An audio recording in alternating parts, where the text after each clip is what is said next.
Very most important question science में, विस्थापन एवं द्विविस्थापन अभिक्रिया में क्या डिफरेंस है और अभिक्रियाओं के समीकरण लिखिए। ठीक है, तो विस्थापन अभिक्रिया, द्विविस्थापन अभिक्रिया, इसमें कोई हमें दो अंतर जो है लिखने हैं। अब यहाँ पर इसको विस्थापन अभिक्रिया को समझने के लिए हमें एक टेबल को समझना होगा। ठीक है, वो टेबल क्या होती है, यहाँ पर मैं अगर आपको समझाऊँ तो ये होती है हमारी लिखवा सर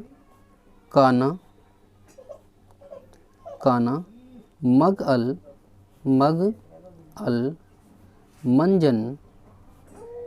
मंजन सरफी सीडी कोनी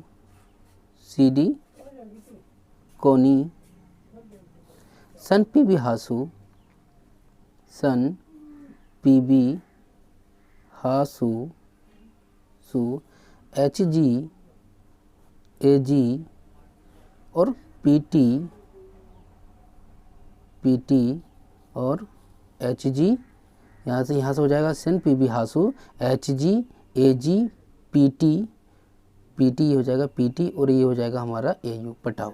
ठीक है, तो यहाँ से यहाँ तक हम क्या कह देंगे इसको, ये हो जाएगा हमारा लिखबा, यहाँ से यहाँ तक हो जाएगा हमारा सरकाना, यहाँ से यहाँ तक हो जाएगा हमारा मगल मंजन, यहाँ से यहाँ तक हो जाएगा हमारा सरफी सीडी कोनी, यहाँ से यहाँ तक हो जाएगा हमारा सन पीबी हासू, यहाँ से यहाँ तक हो जाएगा हमारा एच जी ए जी पटाओ।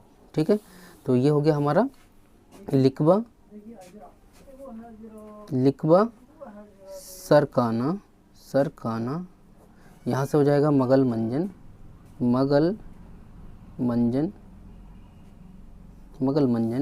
सरफी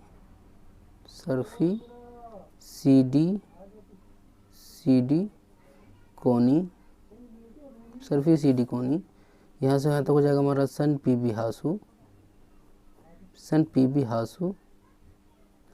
से यहाँ तक हो जाएगा हमारा एच जी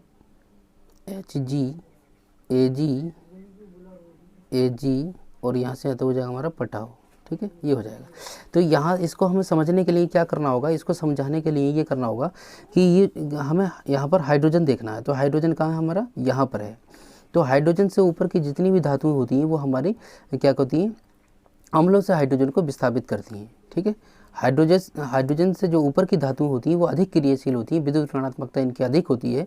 तो यहाँ पर हाइड्रोजन से ऊपर की जितनी भी धातुएं हैं ये हमारी यानी कि लिखवा सरकाना मगल मंजन सरफी सीडी कोनी सन पीबी यहाँ तक, तो ये जितनी भी हैं वो हाइड्रोजन से जो क्या होती है हमारी अधिक क्रियाशील होती हैं, और नीचे वाली जो होती है वो कम क्रियाशील होती हैं। ठीक है, तो यहाँ पर हमारा कॉपर है, मरकरी है, ठीक है, सिल्वर है, प्लेटिनम है, गोल्ड है, ये हमारी कम क्रियाशील धातु होती हैं।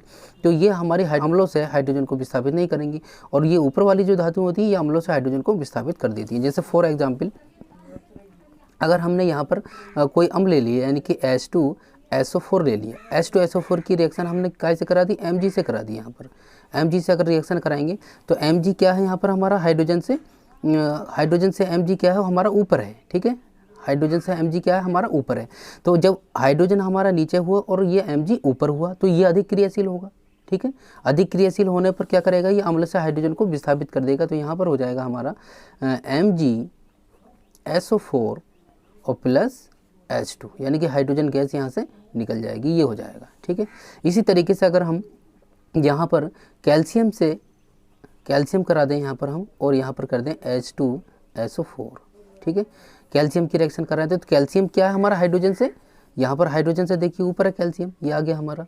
तो यहाँ पर ये भी हमारी अधिक क्रियाशील हो जाएगी। तो इसको हम क्या कहेंगे कि यहाँ हो जाएगा हमारा CaSO4 यानी कैल्शियम सल्फेट, और यहाँ पर हाइड्रोजन गैस निकल जाएगी। ये भी हमारी हल्की होती है, ये हमारी हल्की होती है इसलिए ये ऊपर को चली जाएगी, तीर ये शो करता है।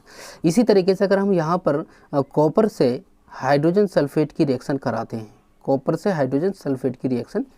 हैं, यहाँ पर हमने कॉपर ले लिया, कॉपर कहाँ है, ये है, हाइड्रोजन से नीचे है। अब हमारा अम्ल है यानी कि H2SO4 है, गंधक अम्ल है, इसको हम सल्फ्यूरिक अम्ल भी कहते हैं, गंधक अम्ल भी कहते हैं। ठीक है, और हाइड्रोजन सल्फेट भी कहते हैं। इसकी रिएक्शन कराएंगे तो यहाँ पर कॉपर जो है वो कम क्रियाशील है। ठीक है, और ये अधिक क्रियाशील है। तो ये कम क्रियाशील अधिक क्रियाशील को नहीं यहाँ से रिमूव कर सकता। तो इस कंडीशन में ये हो जाएगी हमारी नो रिएक्शन यानी कि कोई अभिक्रिया नहीं है। नो रिएक्शन यानी कि कोई अभिक्रिया नहीं। ये हमारी नो रिएक्शन हो जाएगी। इस तरीके से हम जो है बहुत एग्जाम्पल कर सकते हैं। आप कहीं पर एल दे रखा है, एल है, तो इसको हम जो है क्या है क्रियाशीलता के बढ़ते हुए क्रम में लिखेंगे। सबसे नीचे कौन सा आ रहा है हमारा, ये देखो Zn सबसे नीचे हो जाएगा, तो ये हो जाएगा हमारा Zn। उसके बाद में फिर कौन सा हो जाएगा हमारा, के बाद में आ रहा है हमारा Al, फिर Al से ऊपर कौन सा आ रहा है हमारा, ठीक है Na आ रहा है, Na से ऊपर क्या आ रहा है हमारा Ca, ठीक है C आ रहा है, Ca से ऊपर क्या आ रहा है हमारा, Ca से ऊपर आ रहा है हमारा Ba। ये हमारा क्रियाशीलता का बढ़ता हुआ क्रम हुआ, ठीक है। यानी कि क्रियाशीलता का ये कम क्रियाशील है, फिर इससे ज़्यादा ये क्रियाशील है, फिर इससे ज़्यादा ये क्रियाशील है, फिर इससे ज़्यादा ये क्रियाशील है, फिर इससे ज़्यादा ये तो क्रियाशीलता का बढ़ता हुआ क्रम हुआ।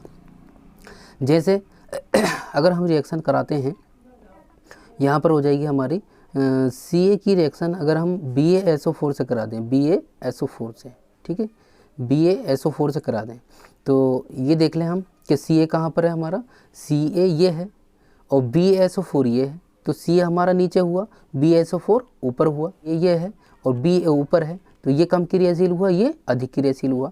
तो ये Ca जो है वो Ba को यहाँ से रिमूव नहीं कर सकता, इसलिए यहाँ पर हमारी हो जाएगी नो रिएक्शन, ठीक है, नो रिएक्शन, ये हमारी नो रिएक्शन हो जाएगी। इसी तरीके से अगर हम इसको ये कह दें VaSO4 प्लस, अगर यहाँ से हम ये कह दें Mg, ठीक है, Mg कह दें, तो यहाँ पर क्या हो जाएगा Mg ये है, VaSO4 ऊपर है हमारा, तो ये भी हमारी क्या हो जाएगी नो रिएक्शन हो जाएगी, यानी कि यहाँ पर भी हमारी कोई रिएक्शन नहीं होगी।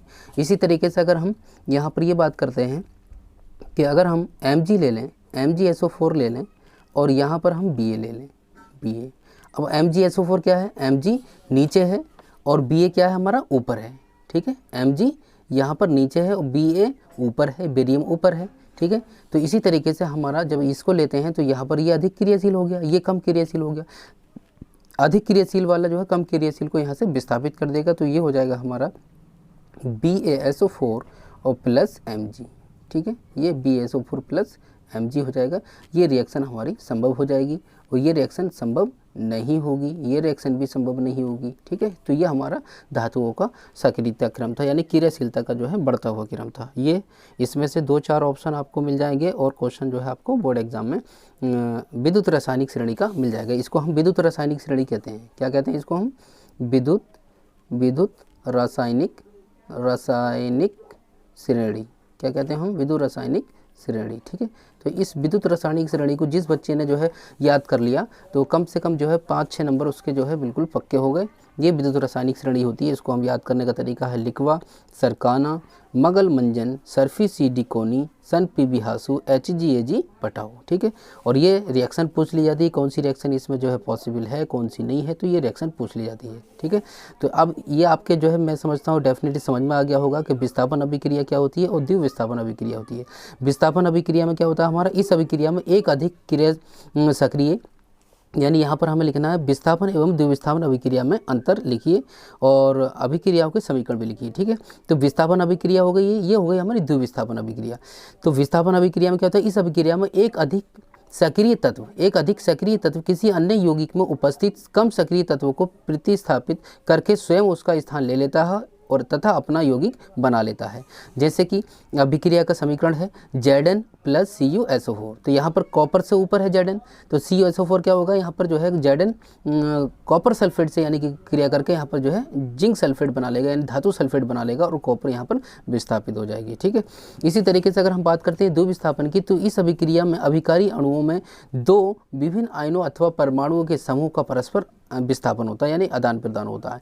तो यहाँ पर अभिक्रिया का समीकरण क्या है, VaCl2 प्लस Na2SO4, तो यहाँ पर Va जो होगा वो कैसे कर देगा, सल्फेट बना लेगा, सल्फेट के साथ में क्रिया कर लेगा, और Na यहाँ पर Cl2 इधर का जो है 2Na, तो वो हमारा क्या हो जाएगा 2NaCl बना लेगा, ठीक है। तो ये हमारी विस्थापन और द्विविस्थापन अभिक्रियाएं हो जाएंगी, तो ठीक है। तो इसको हम विद्युत रासायनिक श्रेणी को अच्छे से तैयार कर लेंगे, बोर्ड एग्जाम साइंस के लिए बहुत इंपॉर्टेंट है।